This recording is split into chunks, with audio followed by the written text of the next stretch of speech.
Bon, monsieur le porte-parole, ce fut un mercredi heureux pour certains de nos concitoyens qui ont été désignés pour siéger au sein des institutions, notamment le Sénat, mais aussi le CES. Alors, comment convaincre les Béninois que ces choix reposent d'abord sur les compétences et non sur des considérations politiques? Il y a des institutions qui sont par essence politiques, il y en a qui sont par essence techniques et il y en a qui ont besoin d'un alliage des deux, un peu de politique, un peu de technique. Et je crois que le CES n'échappe pas à cette règle-là. Le CES, il y a des politiques et il y a des techniques, il y a des professionnels. Parce que regardez les codes de provenance des membres du CES.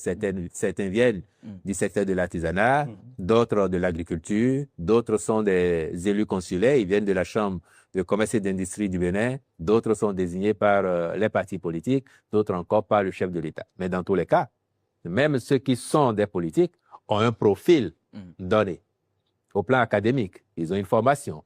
Donc, il ne faut pas, à mon avis, se préoccuper de savoir est-ce qu'ils répondent à des critères techniques ou exclusivement politiques. Ce qui doit nous importer maintenant, vous entendez quand même ces critiques qu'on essaye de faire tout pour caser des copains politiques au sein des institutions, pour satisfaire les appétits politiques. De ce point de vue-là, si quelqu'un a envie d'être casé, il sait ce qu'il a à faire. Regardez le gouvernement. Le président Wadaye a formé un gouvernement, le président Talon avant lui, et vous avez vu d'éminentes personnalités qui n'ont jamais mis un pouce ou un orteil en politique. Parce que ce sont des techniciens qui ont été appelés comme tels.